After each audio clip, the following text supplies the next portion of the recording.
साथियों नमस्कार, मेरा नाम है पवन कुमार। आपका स्वागत है हमारे इस कार्यक्रम में। आज 3 जून है। तमाम सोशल मीडिया पर, चाहे इंस्टाग्राम हो, ट्विटर हो, फेसबुक हो, माफ़ करिएगा एक्स स्पेस उसको कहते हैं, उन पर आज एक चर्चा बनी है। कहीं ना कहीं बहुजन सेकुलर राजनीति से बसपा सुप्रीमो मायावती जी आज मुख्यमंत्री बनी थी।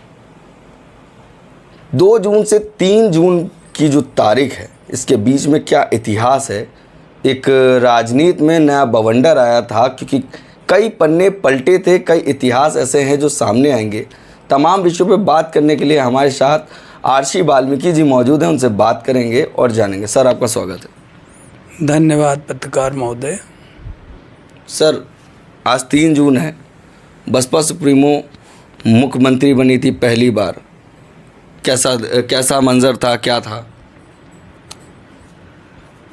3 जून से पहले 2 जून था, और 2 जून का दिन व रात जो 24 घंटे थे, वो एक ऐसी काली रात और ऐसी घटना थी, जब वो याद आती है तो रूह कांप जाती है। और ऐसी समय पर हमारी नेता बच पाएंगी नहीं बच पाएंगी, क्योंकि उस घटना के समय हम लोग साक्षी रहे। इस तरीके की गुंडागर्दी जैसा फिल्मों में दिखाया जाता है, वो मंजर जब याद आता है तो विश्वास नहीं होता कि किस तरीके से हम लोग बचे। ये कुदरत का मेहरबानी रही या कांसी राम साहब का दिमाग था, जिन्होंने दिल्ली से बैठकर वो राजनीति रची कि 3 जून की जो 2 जून का काली रात के बाद जो 3 जून का सवेरा हुआ, वो ऐसा इतिहास रच गया जिसने भारत की राजनीति को बदल के रख दिया। ऐसा क्या हुआ था, क्योंकि आप भी वहाँ मौजूद थे, आपके तमाम साथी थे, क्या पूरा विश्लेषण बताएंगे? हाँ, वहाँ मैं भी था, पार्टी के तमाम सपोर्टर थे। बड़े भाई रामविलास वाल्मीकि जी थे, हमारे एक साथी हैं बबलू वाल्मीकि जी, और तमाम साथी थे।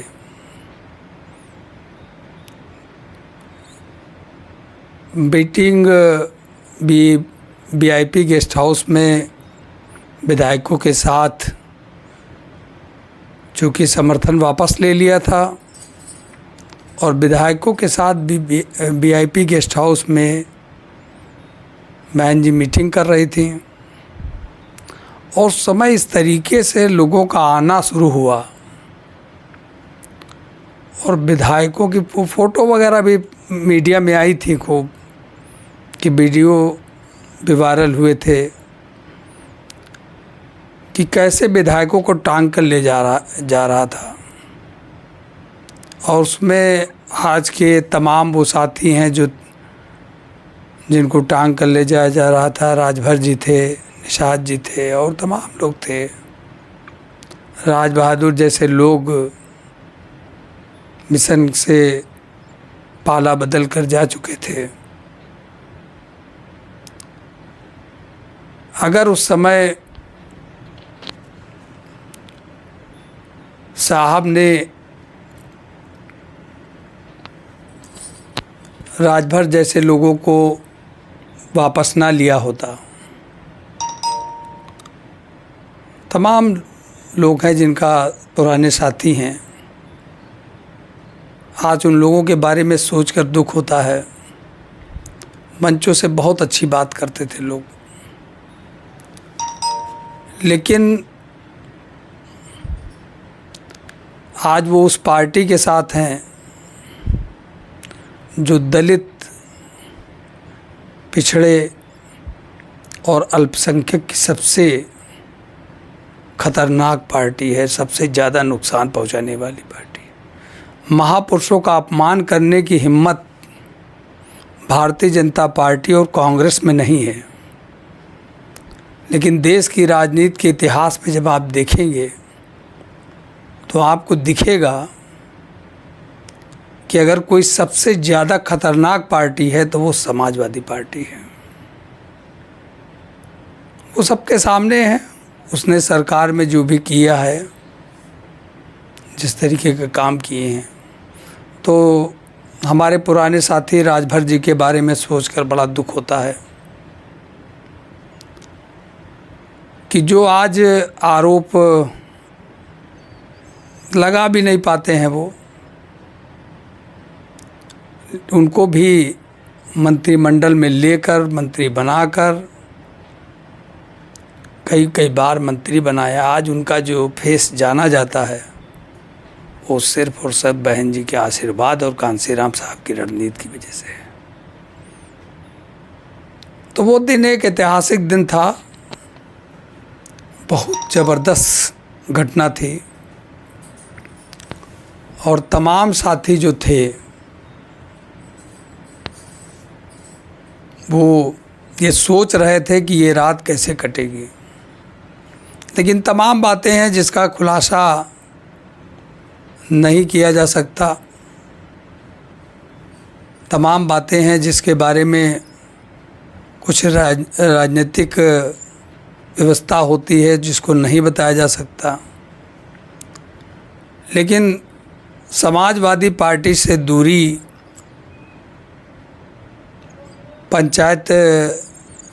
जिला पंचायत चुनाव से शुरू हुई थी। एक हमारी दलित समाज की महिला थी जिसको बहुजन समाज पार्टी ने यहाँ पर जिला पंचायत अध्यक्ष के लिए प्रत्याशी बनाया था, और उस चुनाव में जिस तरीके की दबंगई, जिस तरीके का विश्वासघात गठबंधन होते हुए भी हुआ था और लोगों को डराया धमकाया गया, और उस चुनाव के बाद कांसीराम साहब ने बड़ी दुखी मन से सोचा था कि मैं मुलायम सिंह जी को इस देश में एक बड़ा नेता और उत्तर प्रदेश में मुख्यमंत्री ही नहीं आगे देखना चाहता था, लेकिन वो पंचायत का नेता निकला। ये स्टेटमेंट बड़े दुखी मन से माननीय कांसीराम साहब ने दिया था। तो वहाँ से वो टकरार बढ़ते बढ़ते इतना घटनाएं बढ़ती चली गईं, और जो साहब की मंशा थी कि यूपी को मुलायम सिंह जी संभालेंगे और दिल्ली की राजनीति को मैं देखूंगा, लेकिन वो दोस्ती लंबे समय तक, वो विश्वास लंबे समय तक टिक नहीं सका, जिसका आज खामियाजा बहुजन समाज उठा रहा है। तो 3 जून की घटना के लिए मैं समझता हूँ कि आज अगर माननीय कांसीराम साहब की योजना सफल हो जाती तो बहन जी को मुख्यमंत्री बनने का अवसर न मिलता। बहन जी को मुख्यमंत्री मजबूरी में साहब ने फिर बनाया, और उस समय जितने भी राजनीतिक दल थे, चाहे वो कांग्रेस हो, भाजपा हो, कम्युनिस्ट पार्टी हो, जनता दल, मतलब जितने भी राजनीतिक दल थे, सारे दलों ने एक मुश्त माननीय कांसीराम साहब से ये बात कही कि इस उत्तर प्रदेश को आम निजात दिलाइए। तो बड़ा ही दर्दनाक मंजर रहा वो। लेकिन 3 तारीख को जब बहन जी ने कहा, 11-12 बजे के करीब आमंत्रण आया राजभवन से, तो वहाँ पूरा सब बैरिकेटिंग हो चुका था। सुबह माहौल बदल चुका था, और ये मैसेज दलित समाज को मिला कि दलित समाज की प्रथम महिला मुख्यमंत्री उत्तर प्रदेश की होने जा रही हैं। तो एकदम से उत्तर प्रदेश में खुशी की लहर दौड़ गई और लोग हजरतगंज की तरफ एकदम से निकल पड़े। और फिर बहन जी सबका पत्र ले करके वहाँ पहुँची और अपना समर्थन दिया। फिर वही 7 बजे के टाइम जो है शपथ के लिए आमंत्रित किया राज्यपाल जी ने, और वहाँ वो समय भी आया कि जो बाबा साहब का सपना था कि इस देश का शासक बने, तो उसमें एक पहला कदम मानवर कांसी राम साहब के अथक प्रयास और बहन जी की मेहनत की वजह से कि उत्तर प्रदेश की पहली बार मुख्यमंत्री बहन मायावती जी ने शपथ ली। तो दलित समाज में जैसे किसी रेगिस्तान में बारिश की बूंदें जो खुशी या जो माहौल पैदा करती हैं, उस तरीके का माहौल उत्तर प्रदेश में दिखाई दिया। सर, जैसे आपने कहा कि कुछ बात नहीं बताई जा सकती, मगर उस वक्त किन लोगों ने मदद की? दिल्ली से यूपी में क्या कुछ कॉल की गई, उसके बारे में कुछ बताएंगे? और क्यों मुलायम सिंह यादव जी नहीं चाह रहे थे कि मायावती मुख्यमंत्री बने? देखिए, ऐसा है ना कि जो सीट पर बैठ जाता है और सीट पर बैठने के बाद हर आदमी उस सीट को छोड़ना नहीं चाहता है, चाहे वो पार्षद हो, प्रधान हो, एनी पर्सन कोई भी हो। तो कोई जो सीट पे बैठ गया वो छोड़ना नहीं चाहता है। वो एक अलग मसला है कि बहन जी ने कुर्सी को कई बार ठोकर मारा। 4 बार मुख्यमंत्री रही, 3 बार है जो पूर्ण बहुमत से भी नहीं रही। 4 बार मुख्यमंत्री रही, लेकिन उन्होंने, भारतीय जनता पार्टी ने बहुत प्रयास किया है। बहुजन समाज पार्टी केवल बहुजन समाज पार्टी कोई राजनीतिक दल नहीं है। ये हजारों साल से गुलाम, मजलूम जो लोग हैं, उनको इस देश में जो मान सम्मान नहीं मिला है, बहुजन समाज पार्टी का ये लक्ष्य नहीं है कि किसी को अपमानित करना है, लेकिन जो अपमानित हैं उन्हें बराबरी का अधिकार मिले। इसलिए उसको, चाहे वो बाबा साहब रहे हों, सतपति साहू जी महाराज रहे हों, तमाम लोगों ने इसमें अपना पूरा जीवन निछावर किया कि हमारे जो बहुजन समाज की बहन बेटियां हैं उनको किसी तरीके से मान सम्मान और बराबरी का अधिकार मिले। आप सोचिए, जिस समाज को पढ़ने का मौका नहीं, कुत्ता बिल्ली जानवर पानी पी सकता है, वो पानी के किनारे नहीं जा सकता, कितनी दर्दनाक चीज़ है। आप सोचिए, उसकी बुद्धि को बिल्कुल ख़त्म कर दिया गया है, बिल्कुल उसको समाप्त कर दिया गया था। जैसे कोई आदमी अनसेंस हो जाता है, तो उसी तरीके से ये मोमेंट है। और जो आपने बात कही कि क्या कॉल हो रही थी, उस पर एक नंबर था जो लोगों को पता नहीं था, क्योंकि पानी, टेलीफोन, लाइट सब काट दी गई थी रात में। भाई, मुख्यमंत्री का मतलब जो वो चाहेगा वो करेगा। मुख्यमंत्री आज जो है, जो भी रहेगा, आज है, कल है, आज का मुख्यमंत्री जो चाहेगा वो करेगा। उसकी अपनी आइडियोलॉजी है, वो अपने आइडियोलॉजी पर काम करेगा। बिल्कुल। अगर आपको अपनी आइडियोलॉजी को लागू कराना है तो आप अपनी सरकार बनाइए। इसीलिए बाबा साहब अम्बेडकर ने कहा था कि जो वोट का अधिकार है, जिस दिन समाज सही तरीके से समझ जाएगा तो कोई फिर इसको कोई जो है दिक्कत नहीं होगी, ये देने वाला बन जाएगा, है ना।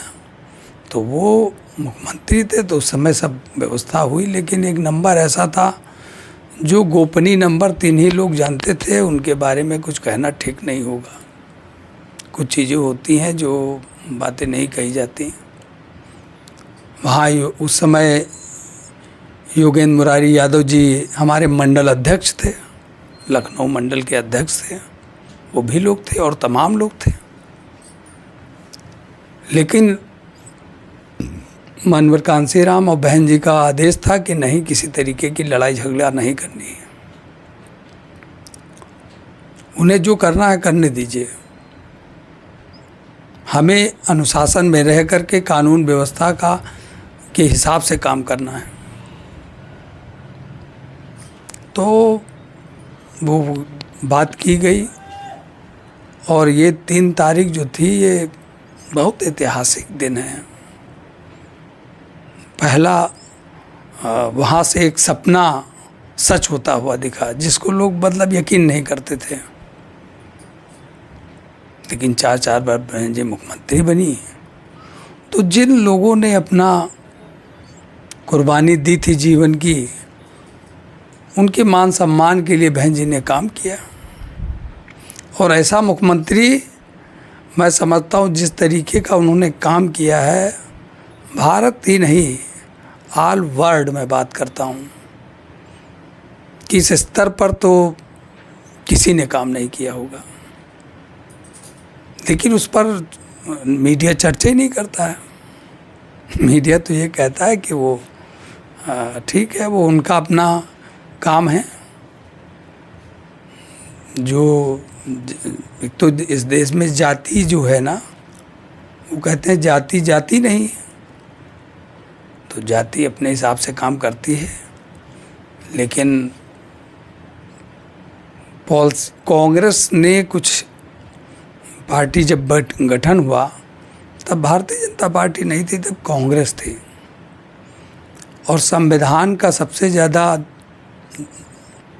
नुकसान अगर किया है, संवैधानिक राइट को छोड़ा है या नुकसान पहुंचाया है समाज का या कर्मचारियों का, तो सारी योजनाएं तो कांग्रेस की हैं। भारतीय जनता पार्टी ने तो आज तक कोई योजना बनाई नहीं, उसने तो आकर केवल लागू किया है। साहब ने कैडर में बहुत कुछ बताया था, मनवर श्री कांसीराम साहब ने। मैं इससे थोड़ा सा और बता दूं, क्योंकि आज 3 जून है, तो जो कैडर लिए लोग हैं, जैसे ही स्वार्थ आएगा वैसे ही आदमी कैडर भूल जाता है। साहब ने कहा था कि जब बहुजन समाज पार्टी मजबूत हो जाएगी और सरकार बनाने लगेगी। अब बहन जी की तो गलती ये है, उन्होंने इतना काम कर दिया, बुद्धिज्म पे किया, कर्मचारियों के लिए किया, महापुरुषों के लिए किया, स्मारक बना दिए, ज़िले बना दिए, मंडल बना दिए, तहसीलें बना दी, स्कूल कॉलेज बना दिए, हॉस्पिटल बना दिए। तो ये किधर ले जा रहा है समाज को? समाज को बराबरी की तरफ ले जा रही थी। भाई, जो नाली के किनारे रहने वाले आदमी को आप एक क्लास की कॉलोनी में रखोगे, तो जो उस विचारधारा का आदमी है, आप उस पर तो चोट कर रही हैं। तो उसने हमारे लोगों को खरीद कर, जो बिकने वाले थे तमाम, आप देखिए तमाम लोग मिल जाएंगे मीडिया पे, तमाम लोग बहन जी पर टिप्पणी करने वाले मिल जाए। 2 टके की औकात नहीं है, केवल इस लालच में कि मुझे कुछ मिल जाएगा। मेसराम जैसे लोग पूरे भारत में घूमते हैं, क्या कभी वो एक पार्षद जिता पाए? लेकिन कहाँ, अरे भाई ठीक है, महाराष्ट्र में जा कर के जो कुछ करना है करिए। जहाँ बहुजन समाज पार्टी खड़ी है वहीं इनको क्यों लाया जाता है? तो साहब ने कहा था कि जब बहुजन समाज पार्टी ताकत में आएगी और सरकार बनाने की स्थिति में खड़ी होगी, तो उस समय ऐसा षड्यंत्र रचा जाएगा कि सारी राजनीतिक दल एकजुट हो करके बहुजन समाज पार्टी को कमज़ोर, बदनाम करके, कमज़ोर करके ख़त्म करने का प्रयास करेंगे। और आज की तारीख में जो सामने आपने देखा था, अभी गठबंधन हुआ, तो उसमें आप देखिए कि किस तरीके का गठबंधन था। आप उत्तर प्रदेश में घूमिए, बात करिए लोगों से, अरे मायावती तो, लेकिन वो गठबंधन किसने होने नहीं दिया? मायावती को कौन नहीं आने देना चाहता? अगर गठबंधन में मायावती आती और चेहरा बन जाती तो क्या होता? केजरीवाल को मायावती से डर, ममता बनर्जी को मायावती से डर, अखिलेश यादव को मायावती से डर, वहाँ बिहार में मायावती से डर, क्योंकि बहुजन समाज पार्टी तीसरी देश की राजनीतिक पार्टी बन चुकी थी। तो ये जो बातें, समाज हमारा भी भोला भाला है, समझता नहीं है। पढ़ लिख लेने से आदमी राजनीतिक कलेबाजी नहीं सीख जाएगा। अखिलेश अभी नादान हैं, अभी उनको अभी पूरा ज्ञान नहीं है। टोटी चोर बना दिया एक मुख्यमंत्री को, सोचिए, टोटी चोर, एक मुख्यमंत्री चारा चोर है, और ये समाज एक्सेप्ट नहीं कर रहा। केजरीवाल को जेल भी भेज देना है, आज केजरीवाल को बाहर कर लेना है। केजरीवाल जी पंजाब में गठबंधन क्यों नहीं कर रहे हैं कांग्रेस से? क्यों नहीं किए भाई? ममता बनर्जी गठबंधन में जब शामिल हैं तो उन्होंने पश्चिम बंगाल में क्यों नहीं किया है?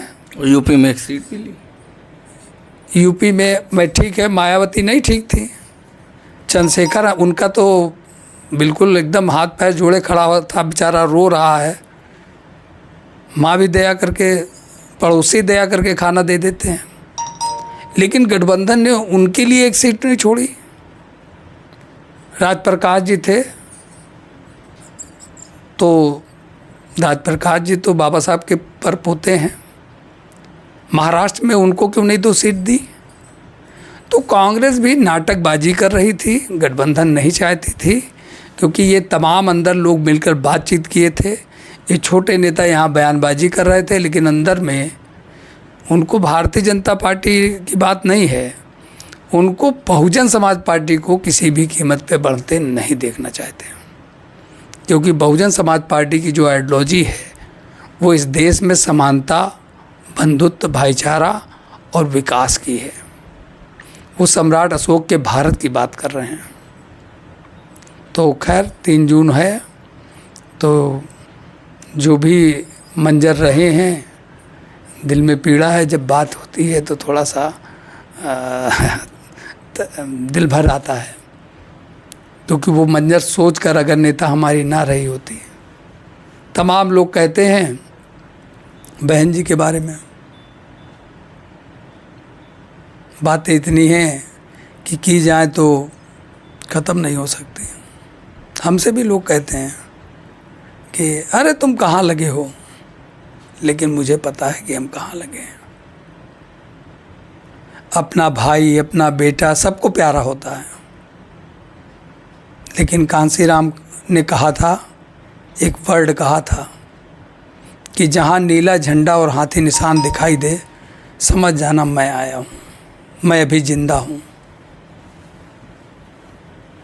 तो क्या मैं कांसीराम को मर जाने दूँ चंद रुपयों के लिए? तमाम लोग हैं जो चंद रुपयों के लिए बिक जाते हैं, दलाली करते हैं बेटा। लेकिन इस देश में या विश्व में आप बात करिए, 3 विचारधाराएं हैं।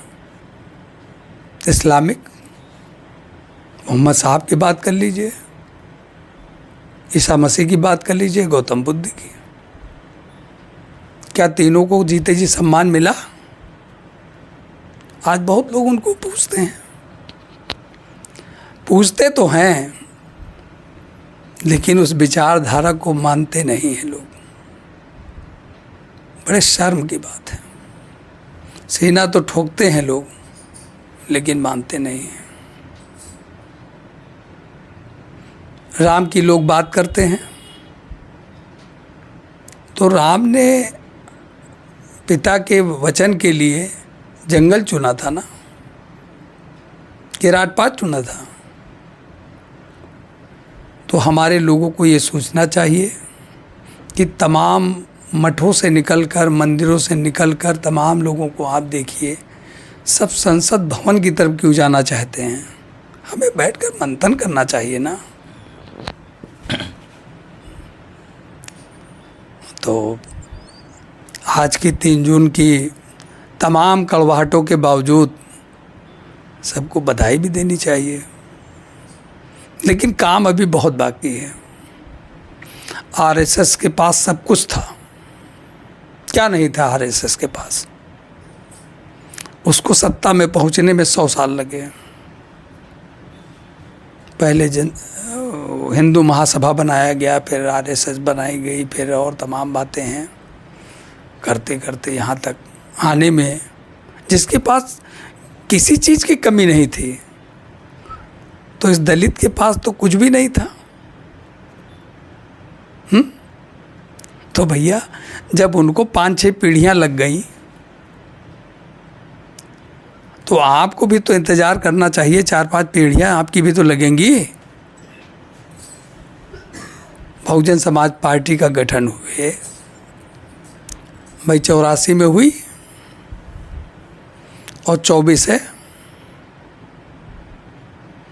तो 30 साल हो गए। 40 साल हो गए। तो 40 साल हुए हैं ना आपको। और देश की आप तीसरी पार्टी कांसीराम बना गए थे। तो बहन जी का जो प्लान है, जो रास्ता है, लोगों को भी समझ में नहीं आ रहा। 70 साल की एज हो गई है और बहुत सोच समझ कर वो फैसला लेती हैं। अभी आकाश आनंद का जो मैटर था, आकाश आनंद को राष्ट्रीय राजनीति में आना था, आना है, लेकिन ठीक है, उनके भाषण बहुत अच्छे लग रहे थे, लेकिन बड़ा जिम्मेदारी है उन पर। अखिलेश यादव है, जैसे बोल देते, तो अखिलेश यादव क्या कोई थीम है क्या, कोई मिशन है क्या उनके पास? इस देश में केवल 2 राजनीतिक दल हैं। एक कम्युनिस्ट थी जिसका कोई भारतीय आइडियोलॉजी से मतलब नहीं था। सैयद कासिम जी ने कल एक बात कही थी, तो उसमें उन्होंने वो क्या नाम उनका, अनुपम सर जी ने बहुत अच्छी बात कही थी कि भारत में रहकर भारत का कोई आदमी उनको नहीं दिखाई देता है। ठीक है, हम किसी की विचारधारा से प्रभावित हो सकते हैं, अच्छी चीज़ों को ग्रहण करना चाहिए। 2 राजनीतिक दल हैं जिनके कैडराइज लोग हैं। एक आरएसएस है और दूसरा वामसेप है, जिसकी जड़ें बहुत मजबूत हैं अंदर। इतनी आसानी से उसको उखाड़ा नहीं जा सकता। अगर आरएसएस को नहीं उखाड़ा जा सकता, कांग्रेस नहीं उखाड़ सकती, तो कांग्रेस बहुजन समाज पार्टी के जो जड़ है, वामसेप, जब तक वो है तब तक बहुजन समाज पार्टी को ख़त्म नहीं किया जा सकता। आज तो तमाम वामसेप हो गई हैं जो बसपा की बात नहीं करते, मगर बसपा से अलग हो जाते हैं। कहीं ना कहीं लोगों से मिल रहे हैं, वामसेप की बात कर रहे हैं कि बहुजन समाज पार्टी से पहले मानवर कांसीराम साहब ने जब बाबा साहब अम्बेडकर की आइडियोलॉजी से लगे, तो फिर काफ़ी समय महाराष्ट्र में देने के बाद उन्होंने तमाम मंथन किया और लगा कि नहीं, क्योंकि वहाँ भी विघटन हो गया था, कई भागों में पार्टी बट गई थी। फिर बाबा साहब ने काफ़ी रिसर्च करने के बाद काम चालू किया उत्तर भारत में,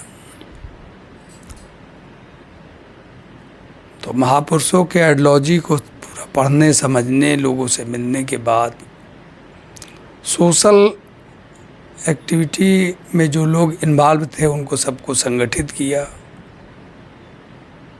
फिर कर्मचारियों को, उनको ये लगा कि नहीं, कर्मचारी जो है वो अपना 1 घंटा दे सकता है, पैसा भी दे सकता है, और चूँकि वो किसी विभाग में काम कर रहा है तो वो बाबा साहब की विचारधारा को ज़्यादा समझ पाएगा, और समाज मतलब उसके दिलो दिमाग में है कि नहीं, हमारा बच्चा यहाँ पहुँचे, हमारा बच्चा भी अधिकारी IAS PCS IPS बने, ऊपर पहुँचे। तो खैर उनका सहयोग मिला। फिर वहीं से बामसेब का गठन भी किया 6 दिसंबर 1978 को। फिर एक्चुअल में सबकी अपनी एक सोच होती है। तो बाबा साहब ने कहा कि हमें इस देश का हुक्मरान बनना है और वोट के अधिकार पे बनना है। तो आप ये जानते हैं कि फिर लंबा संघर्ष रहा 78 से 80 तक आते आते, 84 तक आते आते। 80 में फिर उन्होंने DS4 बनाया, और DS4 से फिर बहुजन समाज पार्टी का गठन किया। तो उसमें तमाम साथी रहे, जिल्ली जी थे, राम समझ जी थे, मेसराम थे, और तमाम लोग थे जो उसमें टूटते गए लोग। और उसका कारण ये था कि जो उस समय कांग्रेस पार्टी थी उसने अपना प्रयास शुरू से जारी रखा। चाहे वो बाबा साहब रहे हों, तो बाबा साहब को हराने की बात रही हो तो उन्हीं के साथी को खरीद कर उनको टिकट दे कर के तुमको लंबी हो जाएगी बात, इसलिए शार्ट में बताने का प्रयास कर रहे हैं। तो वो बिक गया आदमी, जैसे विभीषण बिक गया था। आज उसको क्या कोई राम मंदिर में स्थान है? कहीं उसका स्थान नहीं। आज विभीषण नाम कोई अपने बेटे का नहीं रखना चाहता, चाहे वो राम भक्त हो और चाहे कोई हो। जो विश्वासघाती होता है उसी को विभीषण। खैर, तो चूँकि साहब ने जो मूवमेंट चलाने के बाद फिर ये लोग तमाम औहदों में जो पैसे से खरीदा जा सकता था उसे पैसे से खरीदा गया। तो ये तो परंपरा रही है, हजारों सालों से ये परंपरा रही है कि जिसके पास दौलत है, पावर है, वो आसानी से किसी को भी, अभी देखिए जीता जागता सबूत नीतीश कुमार रहे हैं, वो तो मुख्यमंत्री था। तो ऐसे तमाम मंजर आते हैं कि लोग टूट जाते हैं, बिक जाते हैं। शासन सत्ता पावर बड़ी अलग चीज़ है, और ये लड़ाई बड़ी भयंकर है। तो बामसेब तमाम बनवाई गई, लोगों ने बनाई नहीं। अगर बनाई होती तो उनकी कोई आइडियोलॉजी होती। आप देखिए आज की तारीख में मेसराम जी का स्टेटमेंट आया था कि बसपा को ख़त्म करना है, बसपा ख़त्म हो जाएगी। तो भैया कौन सी आइडियोलॉजी है? आप उनसे जुड़े लोगों से मिलिए तो बहन जी की कमी बताएंगे। तो उनका काम, जो लोग रहते हैं उनका काम रहता है, और जब आप करीब जाएंगे तो आप देखिए अभी फिर उसके टुकड़े हुए। कुमार काले अलग हो गए, और जिनको उन्होंने राष्ट्रीय अध्यक्ष बनाया था चारपाई लेकर के, वो भी अलग हो गए। फिर उसमें भी कई टुकड़े हो गए। तो आज तो बहुत से टुकड़े हो गए। लेकिन बामसेब का जो काम है, जैसे RSS का जो काम है, वो बामसेब का काम है। और जो लोग बामसेब के लोग जानते हैं। कांसीराम साहब ने जो कैडर दिया था, जो कैडर चालू कराया था, उसमें ये बताया गया था कि जिस तरीके से आप पूरा जीवन संघर्ष करते हैं और बच्चों को के भविष्य के लिए तमाम अपमान, आंधी आए, पानी आए, कुछ आए, आपको अपने काम पे जाना है। गर्मी हो रही है लेकिन आपको अपने काम पर जाना है। तो उसी तरीके से कहीं ना कहीं ये कहा गया कि आपको संघर्ष करना है आने वाली जनरेशन के लिए। इसमें और तमाम बातें बताई जाती हैं। तो आपको वो एक कहावत है कि मिटा दे अपनी हस्ती को अगर तू मर्तबा चाहे, कि दाना खाक में मिलके गुले गुलजार होता है। अगर दाना अपना अस्तित्व नहीं मिटाएगा तो जब वो धरती में गाड़ा जाएगा, सड़ेगा, गलेगा, तब उसमें जड़ आएगी, तब उसमें अंकुर फूटेगा, तब वो वृक्ष बनेगा, तो हजारों फल फूल और बीज प्राप्त हो सकते हैं। तो उसी तरीके से वो आइडियोलॉजी है। और जो धोखेबाज होते हैं वो लंबे समय तक चल नहीं पाते हैं, फिर वो उनके साथी भी उनको छोड़कर चले जाते हैं। कि दगा किसी का सगा नहीं, ना मानो करके देखो। जिन लोगों ने किया दगा उनके घर जाके देखो। मेसराम के या जो भी लोग रहे हैं जो पार्टी के खिलाफत में हैं, चंद्रशेखर आज़ाद हैं और तमाम लोग हैं जो उदित राज रहे, देखिए बीजेपी में चले गए, सांसद बने, खो गए, ख़त्म हो गए। तो वो हर 5 साल बाद, चाहे मुस्लिम लीडरशिप आप देखेंगे इतिहास में, कभी आप बैठेंगे जब, तो उस पर भी बात हो जाएगी। आज चूँकि 3 जून है तो लंबी बात ना करके मैं ये कहना चाहूँगा कि आप ये जान लीजिए कि जो शासन सत्ता में है, जैसे मुलायम सिंह जी की बात हो रही थी, तो जो शासन सत्ता में है, तो शासन सत्ता वो पावर है जो चाहेगा वो करेगा।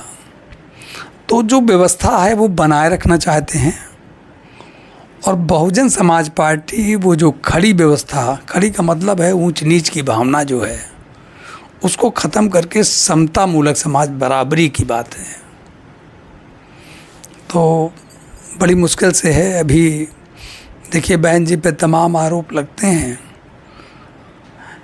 इलेक्ट्रॉनिक बॉन्ड पर जो बीएसपी का स्टैंड रहा है, रैलियों में बोली, क्या कांग्रेस बोल पाई?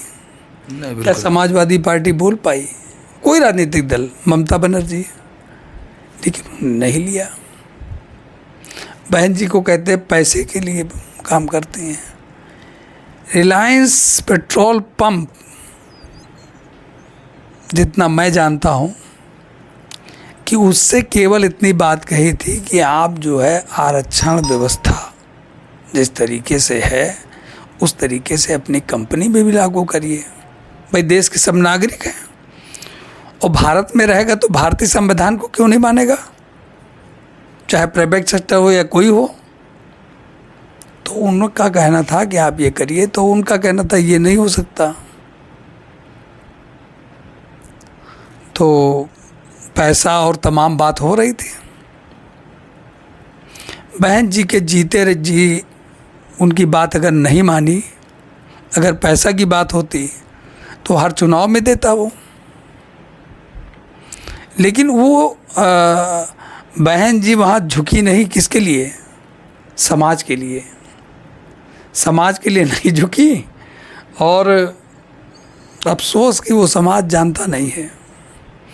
वही कंपनी के आदमी ने वो पैसा लगाकर, चैनलों को खरीद कर बसपा को आज बड़े पैमाने पे समाज में बदनाम कर दिया है।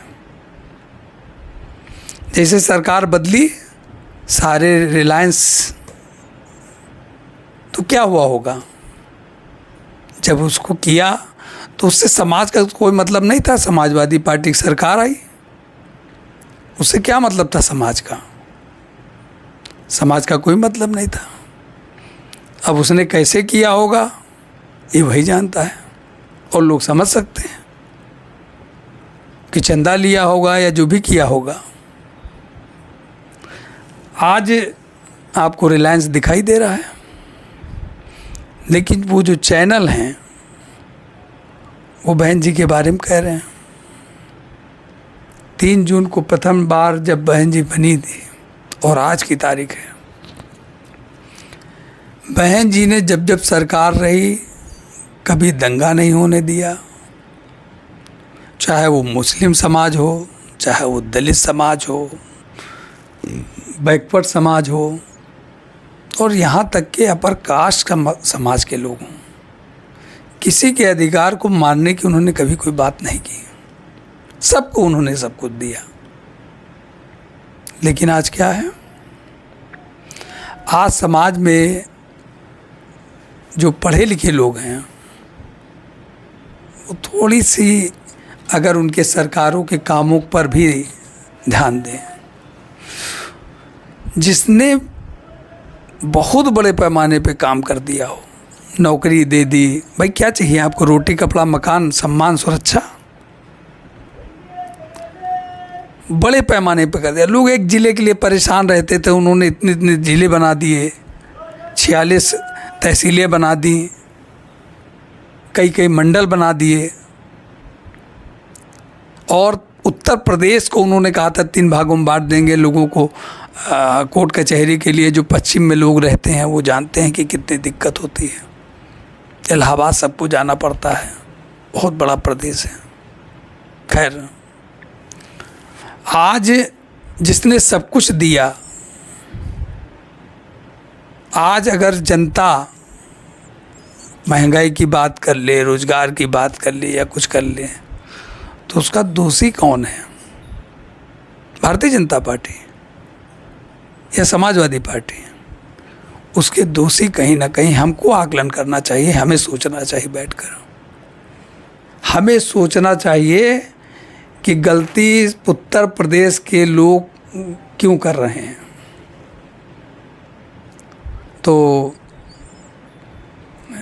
इस पर मंथना करने की ज़रूरत है कि जिसने सब कुछ दिया उसके साथ नहीं गए। आज वो बात करते हैं कि 1 सीट निकलेगी, 2 सीट निकलेगी, क्या होगा? लेकिन जिसने सब कुछ छीन लिया, या तो उसके साथ हैं या फिर भाजपा के साथ हैं। तो यहाँ मीडिया जो है, वो लोग कहते हैं, मतलब कितना सिंपल बात है कि बहुत पढ़े लिखे लोगों से बात करता हूँ तो बड़ा लगता है कि हल्की सी चीज़ नहीं समझ में आ रही। मीडिया कहेंगे बीजेपी का है, गोदी मीडिया है, और जब मीडिया उसका है तो अपने सहायक के बारे में मीडिया क्यों बोलेगा? जो हमारी सहायता कर रहा है हम उसको बुरा क्यों बनाएंगे? हम तो चाहेंगे कि उसके साथ लोग चले जाएं। लेकिन मीडिया इसलिए करता है क्योंकि वो जानता है कि अगर दलित, मुस्लिम, बैकवर्ड्स अगर एक साथ खड़े हो गए, केवल दलित मुस्लिम एक साथ खड़े हो गए, तो ये उत्तर प्रदेश में 45-46% वोट एक मुश्त खड़ा हो जाएगा, और 10% भी बैकवर्ड चला गया तो ये 55% तो अपने आप हो जाएगी। तो उस स्थिति में भारतीय जनता पार्टी सीट नहीं जीत सकती। तो भारतीय जनता पार्टी सफल है अपने उस षड्यंत्र में। साथ में बैठकर चाय नाश्ता होता है, और लड़ाई मीडिया जो है वो सपा से दिखाती है। तो ये बड़ी मामूली छोटी छोटी बातें हैं जिसको समझने की ज़रूरत है। और मुझे तो तमाम लोग मिल गए, कहे कि बसपा तो दिखाई नहीं दे रही। तो जिस आंदोलन के जो पहरी हैं, जो लोग हैं, अगर वो पढ़े लिखे और समझदार लोग उस आंदोलन के साथ खड़े नहीं होंगे तो फिर आंदोलन को सफल होने में टाइम लगेगा। खैर कोई बात नहीं। कांसीराम साहब के लिए एक लाइन,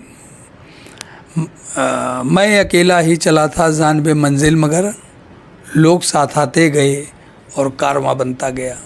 हम लोग आशावादी लोग हैं और हम लोग जानते हैं कि एक समय आएगा इस देश में, एक पीढ़ी बाद सही, इस देश में हुकूमत होगी और ऐसी हुकूमत होगी जिसमें सबको बराबरी का अधिकार होगा, बराबरी का सम्मान होगा और उसका जो बीज था, जो सोच थी, वो बाबा साहब ने रखी थी। उसको लगाने का काम मानवर कांसीराम साहब ने किया और उसमें जो अंकुर फूटा है, जो दिख रहा है ना काम बसपा का, इस काम को लंबे समय तक दबाया नहीं जा सकता। आगे फिर एक नेता आ रहा है जो इस मोमेंट को संभालेगा और बहुत जल्द हम लोग थोड़ा सा बसपा जो है ना, जो इसके बारे में कहा जाता है, ये बुद्धि से लड़ाई लड़ती है। एक होता है पहलवान जो बल से लड़ता है ना, तो बुद्धि को बुद्धि से मारा जा सकता है। तो इन बातों के साथ एक बार पुनः आज के दिन की तमाम काली यादों के साथ, बहुत बड़ा दिन है ये, परिवर्तन का दिन है। इसी के वजह से परिवर्तन चौक से शुरुआत हुई थी। पहली सरकार में ही उस परिवर्तन चौक की न्यू मानवर कांसीराम साहब की आइडियोलॉजी पर रखी गई बहन जी के द्वारा, और जितना उन्होंने काम किया, मैं बहन जी को बड़े नर्म और विनम्रता से बहुत बहुत धन्यवाद देता हूँ, साधुवाद देता हूँ। और हमें गर्व है कि मानवर कांसीराम साहब ने जो सोच कर बहन जी को उत्तराधिकारी बनाया था, वो उस पर पूरी तरह खरी उतर रही हैं। 1% भी जिनके पास वोट नहीं, वो मंत्री बनने के लिए तुरंत बिक जाते हैं। राजभर हो गए, स्वामी प्रसाद मौर्य हो गए और तमाम लोग हैं। लेकिन बहन मायावती जी आज भी न टूटी है, न बिकी है और न कभी बिकेगी। ये पूरा भरोसा है मैं, मतलब ये मुझे पूरा भरोसा है। इसी के साथ सभी को सादर जय भीम। पुनः एक बार 3 जून की बहुत बहुत बधाई। हमारे साथ जो शख्स थे उनसे हमारी बात हुई। बात यहाँ परिवर्तन की भी है और परिवर्तन पे भी हम बात करेंगे कि परिवर्तन चौक से क्या सोच थी, क्या आइडियोलॉजी है। अगर हमारी बात कैसी लगी आपको, ज़रूर हमें कमेंट सेक्शन में बताइएगा। बाकी बने रहे हमारे चैनल के साथ। धन्यवाद।